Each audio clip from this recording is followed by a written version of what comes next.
আসসালামু আলাইকুম। চতুর্থ শ্রেণীর ছোট্ট শিক্ষার্থী বন্ধুরা, তোমাদের আজকের গণিত সমাধান হচ্ছে 2026 সালের গণিত বইয়ের অধ্যায় 3 পৃষ্ঠা 48 এর যে প্রশ্নের অঙ্কগুলো আছে সেগুলো আজকে আমরা 5 নম্বর থেকে সমাধান করব। এর আগের 4 নম্বর পর্যন্ত কিন্তু যত সমস্যাগুলো ছিল, অঙ্কগুলো ছিল, সেগুলো কিন্তু আমরা সমাধান করে আমাদের ইউটিউব চ্যানেল এবং ফেসবুক পেজে আপলোড করেছি। তোমরা সেখান থেকে চেক আউট করতে পারো। তো 5 নম্বর প্রশ্নটিতে আছে, এক ক্রিমে 500 তা কাগজ থাকে, 163 রিম কাগজে কতটা কাগজ হবে। আচ্ছা, তা মানে হচ্ছে এই যে আমাদের হচ্ছে খাতার এই পিঠ, এই পিঠ, এই পাশ এবং এই পাশ, এই পাশ এবং এই পাশ, এটা মিলে হচ্ছে এক তা। তো যাই হোক, এখানে কি বলেছে কি, এক রিমে তা আছে 500, তাহলে 163 রিমে কত তা থাকবে। তাহলে আমাদের কাছে চেয়েছে কি, কত তা তা থাকবে আমাদের ডাইন সাইডে, এবং আমাদের শুরু করতে হবে কি দিয়ে, রিম দিয়ে। তাহলে আমরা লিখব এক রিমে কাগজ থাকে 500টা। এই যে এক রিমে কাগজ থাকে 500টা, সুতরাং 163, সুতরাং 163 রিমে কাগজ থাকে। দেখো, এক রুমে যদি হচ্ছে 500টা থাকে, তাহলে 163 রিমে কিন্তু কি থাকবে, 163 বার 500 তা করে থাকবে। 163 বার, 163 বার যখন আসবে তখন কি করে বের করতে হবে, গুণ করে। 500 গুণ 163 তা। সো এইটাকে হচ্ছে আমরা দুইভাবে রাফ করতে পারি, এই গুণটা কিন্তু আমাদের রাফ করতে হবে। তো চাইলে কিন্তু আমরা এই শূন্য, যেহেতু লাস্টে দুইটা শূন্য আছে, সেই শূন্য দুইটা আমরা বাইরে রেখেও গুণ করতে পারি, তাছাড়া সম্পূর্ণ সহ গুণ করতে পারি। যে এখানে আমরা একটু রাফটা করব, তোমরা এখানে করবা পরীক্ষা। হ্যাঁ, দেখো এই সহজ রাফটা আমি দেখাই। যেমন হচ্ছে উপরে 163 দিলাম, এখন এই শূন্য দুটো আমরা জানি হচ্ছে কি, শূন্য যতগুলো আছে ততগুলো গুণ করলে ততটা শূন্য হয়। তো আমরা হচ্ছে শূন্য দুটো এই বাইরে রাখবো। হ্যাঁ, বাইরে রাখার পরে এইভাবে একটা দাগ দেবো। এখন আমরা যদি হচ্ছে গুণ করি, এই যে 3 5 15, 5 হাতে আছে 1, 5 6 30, আর 1 কত, 31, 31-এর 1 হাতে আছে 3, 5 1 5, আর 3 কত, 8। এখন এই যে দুইটা শূন্য ছিল আমাদের, এই দুইটা শূন্য জাস্ট হচ্ছে এখানে বসিয়ে দেবো। এই যে এইভাবে তোমরা কিন্তু সময় বাঁচিয়ে এবং হচ্ছে লেখা বাঁচিয়ে কি করতে পারো, রাফ করতে পারো। যদি লাস্টে শূন্য থাকে, লাস্টে শূন্য থাকলে শুধু এইভাবে রাফ করবা। তো এই যে 163 রিমে আমাদের 81,500টা রয়েছে। এটাই হচ্ছে আমাদের উত্তর। এরপর আমাদের 6 নাম্বার কী দেওয়া আছে দেখো, একজন শ্রমিক প্রতিদিন 525 টাকা আয় করেন, 3 মাস 18 দিনে তার কত টাকা আয় হবে। এখানে কিন্তু আমাদের বলে দিয়েছে 1 মাস সমান 30 দিন, এটা আমরাও জানি, আবার হচ্ছে বইতে দেওয়া আছে। তো আবার বুঝায়, একজন শ্রমিক প্রতিদিন মানে হচ্ছে একদিনে আয় করেন হচ্ছে 525 টাকা, তো তার সময় হচ্ছে 3 মাস 18 দিনে তিনি কত টাকা আয় করবেন সেটা আমাদের কাছে চেয়েছে। এখন এখানে আমাদের কি আছে বলো তো, দিন আছে। তো এই 3 মাস 18 দিনটাকে হচ্ছে মোট আমাদের কি করতে হবে, দিনে আনতে হবে। 3 মাসটাকে ভেঙে আমরা দিনে আনতে পারি, আর সাথে রয়েছে আরও 18 দিন। তাহলে আমরা এখানে লিখবো, দেখো এই যে 3 মাস 18 দিনটাকে প্রথমে আমাদের কিসে আনতে হবে, যেখানে যেহেতু দিন আছে, 3 মাস 18 দিনটাকে আমাদের দিনে আগে হচ্ছে রূপান্তরিত করতে হবে। তো 1 মাস সমান সমান কত দিন, 30 দিন। 1 মাস যদি 30 দিন হয়, 3 মাস হচ্ছে 3 বার 30 করে আসবে। তাহলে 30 গুণ 3, এটা হচ্ছে দিন, আরও সাথে রয়েছে কি, আরও 18 দিন। এই 18 দিনটা হচ্ছে, যেহেতু এটাও দিন এটাও দিন, তাহলে আমাদের কী করতে হবে, যোগ করতে হবে। তো এটা যদি আমরা এই যে 0 3 0 0 3 তারিখে 9, এই যে 90 দিন যোগ 18 দিন, তাহলে আমাদের মোট দিন হচ্ছে 0 আর 8 কত, 8, 1 আর 9 কত, 10, মোট দিন হচ্ছে কত, 108 দিন। মানে একদিনে আয় করেন 525 টাকা, তাহলে 108 দিনে কত টাকা আয় করবেন সেটা আমাদের কাছে চেয়েছে। এখন লিখব, দেখো একদিনে আয় করেন কত, এই যে 525 টাকা, তাহলে আমাদের মোট দিন কত, 108 দিন। সুতরাং 108 দিনে আয় করেন, দেখো একদিনে যদি 525 টাকা আয় করে, 108 দিনে কি, যেই টাকাটা আয় করে সেটা অবশ্যই কী হবে, মানে অনেক বেশি হবে, 108 গুণ বেশি হবে। 108 বার করে হচ্ছে 525 টাকা করে পাবে। তাহলে এটা কি করতে হবে, আমাদের গুণ করতে হচ্ছে, 525 গুণ 108 টাকা। আচ্ছা, এখানে আমি কিন্তু ডট ডট দিয়েছি, তোমরা কিন্তু পরীক্ষার খাতায় ডট দিবে না, সম্পূর্ণ এখানে লিখে যেতে হবে, ঠিক আছে। তো এই রাফটাও আমি হচ্ছে এইখানে করব। এটা কিন্তু আমাদের শেষে শূন্য নাই। হ্যাঁ, শেষে শূন্য থাকলে আমরা সহজ রাফটা করতে পারি, যেহেতু শেষে শূন্য নাই, আমাদের সম্পূর্ণ রাফটাই করতে হবে। আচ্ছা 525 আর হচ্ছে 108। দেখো 5 আটা 40-এর 0 হাতে আছে 4, 8 দুগুণে 16 আর 4 কত 20, 20-এর 0 হাতে আছে 2, 5 আটা 40 আর 2 কত 42। এক ঘর আমরা শূন্য দিয়ে ফিল আপ করি। তারপর হচ্ছে শূন্য দিয়ে তিনোটা সংখ্যাকে গুণ করলে তিনোটা শূন্যই হবে, এখানে আমরা শূন্য করে। এবার আরেক ধাপ নামলে কিন্তু 2টা 0 দিয়ে ফিল আপ করতে হবে। এখন এই যে 5 একে 5, 2 একে 2 আর এই 5 একে 5 এখানে বসাবো। এবার যদি আমরা যোগ করি 0 0 5 আর 2 7, 2 আর 4 6 আর বাকি রইল এই 5। আমরা এই গুণটা আবার করি 5 আটা 40-এর, তাহলে আমাদের এখানে আসলো কত 56,700 টাকা। 56,700 টাকা মানে 108 দিনে আয় করে 56,100 টাকা। এটাই কিন্তু আমাদের উত্তর।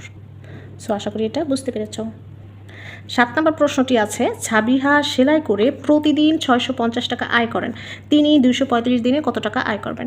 এখানে একদিনে আয় করেন 650 টাকা, সুতরাং 235 দিনে আয় করে অবশ্যই কি হবে সেটা 235 বার করে হচ্ছে সে 650 টাকা করে ইনকাম করবে। হ্যাঁ, তাহলে এটা কি করতে হবে গুণ করে, তাহলে লিখবো একদিনে আয় করেন, একদিনে আয় করেন 650 টাকা, সুতরাং 235 দিনে আয় করেন। আমি কিন্তু ডট দিচ্ছি, তোমরা সম্পূর্ণ লিখে যাবে 650 গুণ 235। সো এই যে এখানে দেখো শেষে কিন্তু একটা শূন্য আছে, আমরা চাইলে কিন্তু এই শূন্যটা আলাদা রাফ করে রাখতে পারি, মানে হচ্ছে আলাদা রেখে দিতে পারি। এই যে এরকম 235 উপরে দিয়ে 235, আচ্ছা 35 আর এই যে 65টা আমরা এখানে দিব, এই শূন্যটা এখানে বাইরে রাখবো আউট সাইডে। এবার হচ্ছে 5 5 25-এর 5 হাতে আছে কত 2, 3 5 15 আর 2 কত 17, 7 হাতে আছে 1, 5 একে 5 দুগুণে 10 আর 1 কত 11, 5 দুগুণে 10 আর 1 11। এখন এই এক ঘরের জন্য আমরা এইখানে নিচে নামলাম এবং একটা শূন্য দিলাম। তারপর হচ্ছে 5 6 30-এর 0 হাতে আছে 3, 3 6 18 আর 3 কত 21, 21 আর 21-এর 1 হাতে আছে 2, 6 দুগুণে 12 আর 2 কত 14। এখন এই যে 5 এর 0 5, 7 এর 0 0, 1 আর 1 2, 4 আর 1 5 আর হচ্ছে 1।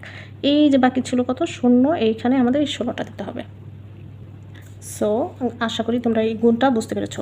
তো আমরা এখানে হচ্ছে দিতে পারি তার 235 দিনে ইনকাম করেন কত টাকা, 1,52,750 টাকা। এটাই হচ্ছে আমাদের উত্তর। এরপর 8 নম্বরে দেওয়া আছে, দেখো 49টি বান্ডিলের প্রতিটিতে 500টি করে ফুটবল ম্যাচের টিকিট রয়েছে, বান্ডিলগুলোতে মোট কতগুলো টিকিট রয়েছে? আচ্ছা এখানে হচ্ছে 49টি বান্ডিল রয়েছে, বান্ডিল হচ্ছে মোট 49টি। তো প্রতিটিতে মানে হচ্ছে একটি বান্ডিলের টিকিট আছে কতটি 500টি, বান্ডিলগুলোতে মোট কতগুলো টিকিট থাকবে, তার মানে হচ্ছে আমাদের একটু খেয়াল করতে হবে। এখানে বলেছে একটিতে মানে কি একটি বান্ডিলে টিকিট রয়েছে 500টি আর আমাদের বান্ডিল ছিল কতটি 49টি, তার মানে 49টি বান্ডিলে কতটি টিকিট রয়েছে সেটাই আমাদের কাছে চেয়েছে। এই যে একটি বান্ডিলের টিকিট রয়েছে 500টি, তাহলে আমাদের বান্ডিল কয়টি 49টি, সুতরাং 49টি বান্ডিলের টিকিট রয়েছে কি 49 বার 500টি করে থাকবে, তাহলে 500 গুণ 49। এটা কিন্তু আমরা হচ্ছে সেইভাবেই রাফ করতে পারি, ঠিক আছে। এখানে আমরা একটু রাফ করি, এই 49টা উপরে দিই 5, এই 500-র জন্য 0 এখানে আলাদা করে রাখি। 5 নং 45-এর 5 হাতে আছে আমাদের 4, 4 5 20 আর হচ্ছে 4 কত 24, আর এই যে 2টা 0 ছিল এই 0 2টা এখানে। তো আমাদের মানে হচ্ছে 49টি বান্ডিলে মোট টিকিট রয়েছে 24,500টি।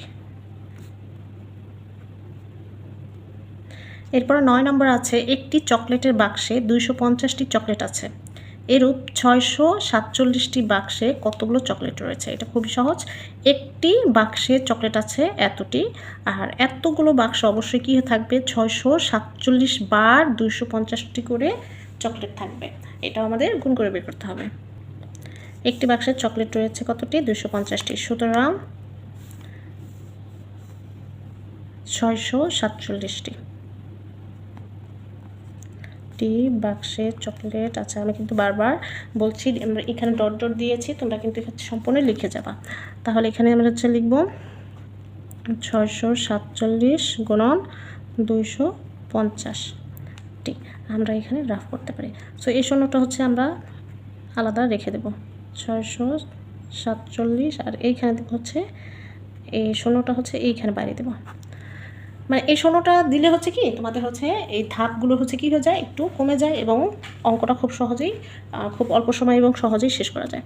5 7 35-এর 5 হাতে আছে 3, 4 5 20, আর 3 কত 23, হাতে আছে 2, 5 6 30, আর 2 হচ্ছে 32।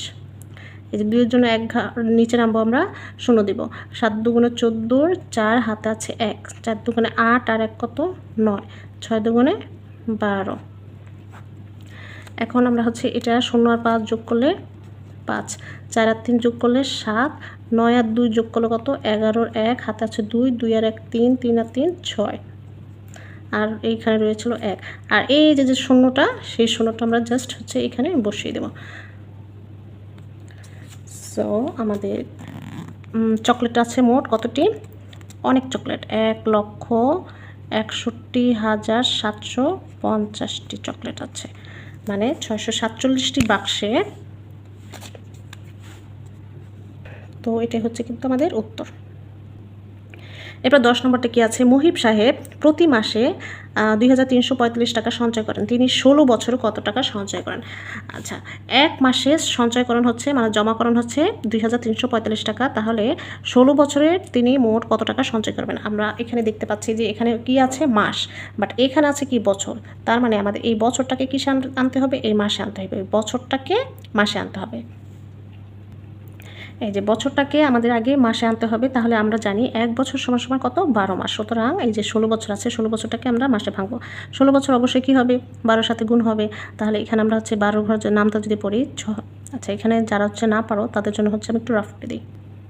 আচ্ছা 6 দুগুণে 12, 2 6 6, আর হচ্ছে 1 ছিল 7, 12 12, 2 7 আর 2 যোগ করলে 9, আর হচ্ছে 1, তার মানে হচ্ছে 192 মাস। মানে 16 বছরে মাস আসবে কতটি, 192 মাস। এখন আমাদের লিখতে হবে এক মাসে সঞ্চয়করণ এত টাকা। দেখো এক মাসে সঞ্চয়করণ কত, 2345 টাকা, 2345 টাকা। সুতরাং আমরা কত মাস পেয়েছি, 16 বছরকে ভাঙে 192 মাস। 192 মাসে সঞ্চয় করেন, 192 বার এত টাকা করে জমা হবে, তাহলে আমাদের এটা গুণ হবে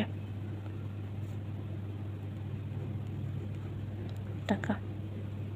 সো এটাকেও আমরা হচ্ছে এখানে রাফ করব। 2 3 45 192, একটু খেয়াল করে গুণ করতে হবে এটা, হ্যাঁ। 5 দুগুণে 10-এর 0 হাতে আছে 1, 4 দুগুণে 8, আর 1 কত 9, 3 দুগুণে 6, 2 দুগুণে 4, 1 ঘর। এই যে 9-এর জন্য আমরা কী করবো, 1 ঘর নিচে নেমে 0 দিয়ে ফিল আপ করবো। 5 নং 45-এর 5 হাতে আছে 4, 4 নং 36, আর 4 কত 40, 0 বসলো হাতে আছে 4, 3 নং 27, আর 4 কত 31, 31-এর 1 হাতে আছে 3, 9 দুগুণে 18, আর 3 কত 21। এখানে আমরা হচ্ছে এই ঘরের জন্য আমরা কি করব, নিচে নেমে 2 ঘর 0 দেব। তারপর এটা দিয়ে 1 দিয়ে 5 একে 5, 4 একে 4, 3 একে 3, 2 একে 2, যার যা সংখ্যা নিচ্ছে তার বসাবো, তাহলে সুবিধা হবে যোগ করতে। এই 0 0, 5 আর 9 যোগ করলে কত 14, 4 হাতে আছে 1, 5 আর 1 6, 6 6 12, 2 হাতে আছে 1, 4 আর 1 5, 5 আর 1 6, 6 আর 4 10, 10-এর 0 হাতে আছে 1, 3 আর 1 4, 4 আর 1 কত 5, 2 আর 2 4। তো আমাদের হচ্ছে তাহলে 16 বছর জমা হবে কত, 4,50,240 টাকা। এটাই হচ্ছে আমাদের উত্তর। এখানে একটু জায়গা মানে স্পেস কম হয়ে গেছে, তার জন্য সরি। হ্যাঁ, আমি যে প্রশ্নগুলো আগে তুলে রেখেছি তো স্পেসটা কম ছোটো হয়ে গেছে, তোমরা জাস্ট হচ্ছে এখানে উত্তর লিখে দেবে। ওকে, দেখো 11 নম্বরটা হচ্ছে খুব সহজ। একটি বাইসাইকেলের মূল্য এত টাকা, এরূপ 425টি বাইসাইকেলের মূল্য কত। জাস্ট হচ্ছে এখানে যেভাবে আছে সেভাবে লিখে যাবে। একটি বাইসাইকেলের মূল্য একটি বাইসাইকেলের মূল্য যদি 8,975 টাকা হয়, তাহলে 425টি বাইসাইকেলের মূল্য 425টি বাইসাইকেলের মূল্য 425 বার এই যে এত টাকা করে মানে পে করতে হবে, তাই না? তাহলে এটা কী করে বের করতে হবে? গুণ হবে।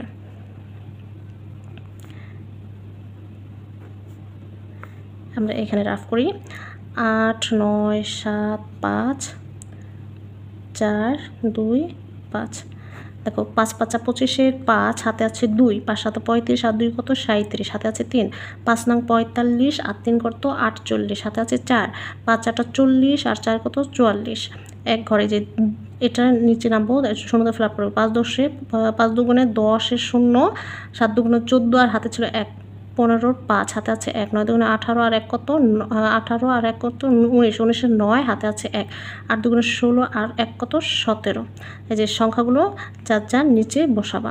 2 ঘর শূন্যতে ফিল আপ করো। 4 5 20-এর 0, হাতে আছে 2, 4 7 28, আর 2 কত 30-এর 0, হাতে আছে 3, 4 নং 36, আর 3 কত 39, হাতে আছে 3, 4 8 32, আর 3 কত 35। দেখো আমরা যদি যোগ করি 5 0 0 5, 7 0 0 7, 5 8 কত 13, 3, হাতে আছে 1, 9 1 10, 10 আর 4 14, হাতে আছে 1, 9 1 10, 10 আর 7 17, 17 আর 4 কত 21, হাতে আছে 2, 5 আর 2 7, 7 আর 1 কত 8, 8 এর 8, আর বাকি রইল এখানে 3।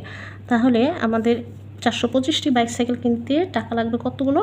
38,14,375। 38,14,375 টাকা। এটা যদি হিসাবে ভুল করে থাকে তাহলে কিন্তু কমেন্ট বক্সে জানিয়ে যাবা। 12 নম্বরটি দেখো, তোমার কাছে 250 মিটার লম্বা একটি রশি রয়েছে, এরূপ 17টি রশির দৈর্ঘ্য মোট কত মিটার হবে? মানে তোমার কাছে একটি রশি রয়েছে, একটি রশির লম্বা দৈর্ঘ্য হচ্ছে 250, তাহলে 17টি রশির লম্বা দৈর্ঘ্য হচ্ছে 17 বার 250 করে হবে, এটাও কোন হবে। দেখো একটি রশির দৈর্ঘ্য 250 মিটার, সুতরাং 17টি রশির দৈর্ঘ্য 17 বার 250 মিটার করে হবে, সো এটা গুণ। এখানে আমরা রাফ করি। আচ্ছা এবার আমি এই যে শূন্যটা হচ্ছে আলাদা রাখতে পারি, 250 শূন্য, এখানে আমরা হচ্ছে 17 দেব। 5 7 35-এর 5, হাতে আছে 3, 7 দুগুণে 14, আর 3 কত 17। এক ঘর শূন্যতে ফিল আপ করি। 5 1 5, 2 1 2, এই 5 5, 5 7 12 2, হাতে আছে 1, 2 1 3, 3 আর 1 4, আর এই যে ছিল আমাদের কত 0। সো আমাদের 17টি রশির দৈর্ঘ্য হচ্ছে 4250 মিটার। সো এই ছিল আমাদের 48 পৃষ্ঠার যত প্রশ্নের সমস্যার সমাধান। আশা করি তোমরা খুব ভালোভাবে বুঝতে পেরেছো। যদি কোনো প্রশ্ন বুঝতে না পারো কিংবা হচ্ছে কোনোটা যদি ভুল পাও তাহলে কিন্তু কমেন্টে জানিয়ে যাবা। আর ভিডিও ভালো লাগলে কিন্তু লাইক দিবা, শেয়ার দিবা। তোমরা কোথা থেকে আমার ভিডিওটি দেখছো সেটা কিন্তু কমেন্টে জানিয়ে যাবা।